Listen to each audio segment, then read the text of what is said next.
My name is Addie, and just like you, I am here on planet Earth to support this incredible process of what we call planetary ascension. The Earth actually is ascending every day. She just has gone through this galactic tunnel, elevator, wormhole, whatever you want to call it. We are now in a whole new arm of the galaxy. We are being exposed to galactic light like never before, in a way that our bodies are always the first ones to receive. And why is that? It is because our body, the physicality of us, is really part of nature. And cosmic Mother Nature, that some people call Sophia, Shekinah, whatever we want to call her, she is the cosmic body. She is the cosmic body of nature. And so if we look at this very large being that we are part of, within her, we have solar systems. Within her, we have galaxies. Within her, we have universes. And together, that is one ever-expanding cosmos. This cosmos is physical and non-physical. And what we perceive as physical actually also extends to being etheric. So let's say we meet with beings from other dimensions, and they also have a physicality, and yet they might be invisible to most of us. So it's really not about the way that we use our senses. There is much more to it. So what is happening with planet Earth on the 2nd of February through many different activities that took place in the cosmos and that also we participated in as human beings who are here to assist on a mission? We assisted the Earth in really replugging into the magnetic web of love light. Now, this is a huge deal because that day, the stargates around the Earth actually activated like never before, and maybe just not for a very long time. When we talk about a very long time, we always go back to a few things, and that is the beginning of all things on planet Earth, the first civilization that we perceive as Mu, and then we have the fall of Mu, and after that we have Atlantis, and we have the fall of Atlantis that many of us participated in, unfortunately. And so we came back kind of with this like huge, eager ambition to never fail again. The only failure that can happen in cosmic terms, and it's really not even judged that way, but the way that it happens is that beings have free will to shut off from source, light, love. And when they do that, they shut off first energetically, and so they go into the absolute contraction. And when we are fully contracted, that actually is a state of fear. And even though the being might feel like they are absolutely not fearful, so they can still, when they shut down, they kind of shut off from the flow of life force. They can shut off completely to 100%, and they are then what we would call beings of true, let's call it evil, because there is no life force flowing through them, and yet they still exist. But we can also shut off to just a certain degree, which happened to actually all of us here on planet Earth, except for the very big avatars. And when we, let's say, shut off to like 50%, 70%, we always create room for suffering, room for pain, room for actually unconsciousness. And so with all of this that has happened, we came back and we made that promise to be here now, to assist with our hearts, souls, and whatever we are in this multidimensional reality, to actually assist the Earth. So the Earth is always the being that we put kind of above us in terms of importance. And that's because she simply is a larger being within the body of the cosmic goddess. So with the Earth being disconnected for so long, because it was kind of like this, let's call it catch-22. We had the Earth disconnected from the planetary grid of love light. And so she could not really provide the conditions. And so when we came here and we incarnated, we kind of got trapped in it. And so we had great teachers like the Buddha, Jesus, and all the great avatars teaching us how to actually transcend instead of keep reincarnating. So the reincarnation was really a trap that we kind of participated in. It's not so much that someone else trapped us, but it was really hard to get out of it for those two reasons. First of all, we would embody unconsciousness, create more unconsciousness, and that, of course, existed within the unconscious planetary distorted grid. So you can imagine it was not so easy. But now it is easy. We are in the process of transcendence. Now, Divine Mother, who has been communicating with us every single day, guiding us through this process of ascension, but also it's a process of transcendence, really. We are moving up on that spiral. And spiral is really what we call the serpent, the rainbow serpent of creation. She is also the one who forms the spiral of the galaxy. And so on a spiral, we always transcend, even though the cycle might take us back, right, to like the same kind of time and space, and yet we are higher up. And so that's how we are meant to be evolving. So with all of that, Divine Mother told us that she would, and this was just a few weeks ago, so today is February 8th. So a few weeks ago, Divine Mother started speaking about a cage that we have been in for a very long time. And she said she will open the cage, but it will be up to us to walk out.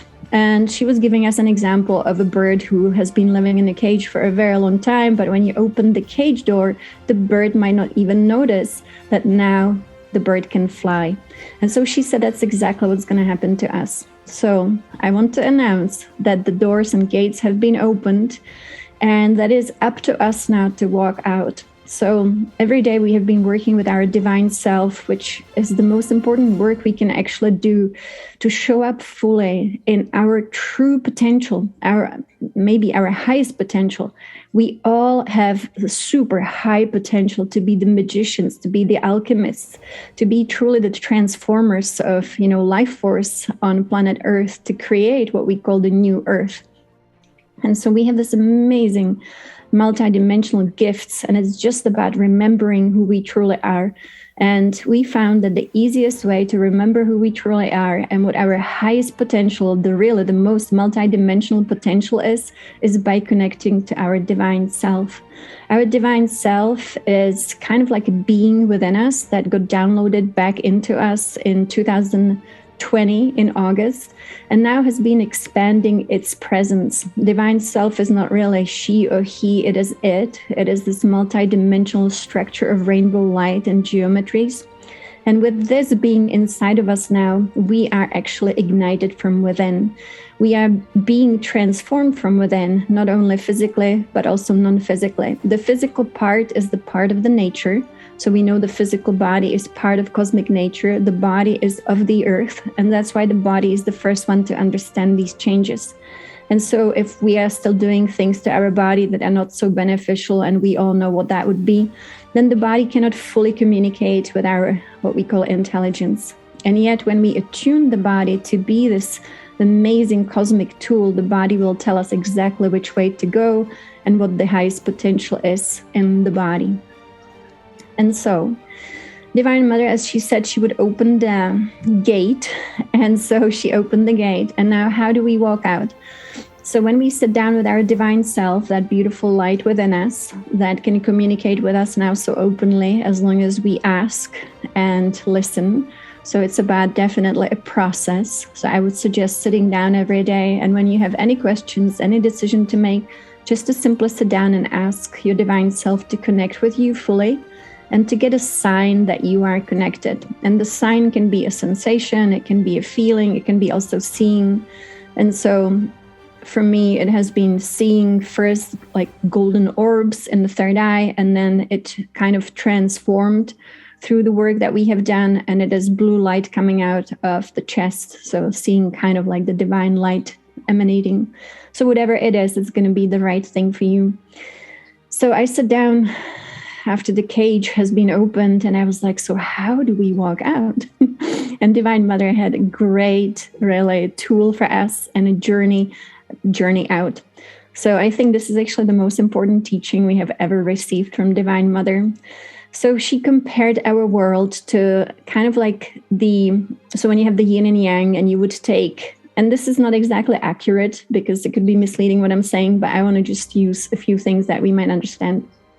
So let's say you have a beautiful world that we call the heavens. In our case, it would be the higher kind of version of the earth, like Venus. And so Venus, if you have visited Venus, it's this amazing world of creativity and healing and play and music. And that's not an imagination. That's exactly what's going on Venus. And you have all these amazing beings who are just free and very angelic and master beings and beautiful colors. And then you would have the reflection of it, but the reflection would be the opposite of it. And I would call that the old earth. And so the old earth, you would have war and conflict and greed and power struggles and control and disease. So it is exactly the opposite in a way of what you would have on Venus. So one world is the world of love, and the other world is the world that has been diseased, and it is the world of fear.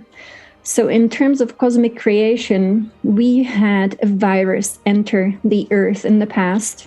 And it happened through many different things, but let's call the virus fear. And we always heard about fear and love being the opposite, and in a way that is actually true. So let's say in Venus, when you visit, you will see that all beings are making all decisions out of love. And so before they make any decision, they always first feel love, and then they decide from love.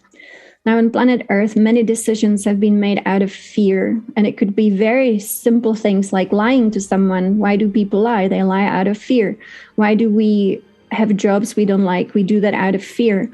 Why do we, hoard things? We do it out of fear. Why do we want to protect our, let's say, just ownership of something? It's out of fear. And so you can see fear as a virus. So as we have these two worlds where one decision is made out of love and the other one out of fear, it is the fear-based reality that creates the cage. Now that is what people call the inverted matrix, I imagine. It is a world where decisions are mainly motivated by fear. Now the fear in this world was very hard to escape. And I had an encounter, a visitation from Jesus. I think it was in 2007. And he gave me the experience of Christ consciousness and explained to me that we live in a world that is toxic with fear. And I was like, no, I don't have any fear. And he was like, look at this. And then he showed me how fear kind of runs through the fibers that surround us as we are part of the planetary grid as a collective. So the collective consciousness was actually fear-based. And I think that you will recognize that that might be true for our civilization all around the world. That fear was driving all that we have today as systems, governments, schools, jobs, the entire education for kids. It's all about just, I think, based in fear. And it just led to how much money can we make so that we do well in life. So with all of that, that system is about to completely end. And we will be invited now, and this is the way that we're going to walk outside of the cage, to only make decisions based in love. And it has to be true love, not mental love. Sometimes we say, I love you, but I mean it in my head. But what about I love you and I feel it in my heart? And so now the love will be the love that needs to be felt in the heart. And sometimes, we've been also numbed. Our hearts also have been disconnected from the fullness of love, not through this lifetime, but many lifetimes. And we're talking about thousands and thousands of years. So how do we go back into that love? So the truth of love is the feeling nature. And if you have worked with Institute of Heart Math, it first has to generate a feeling.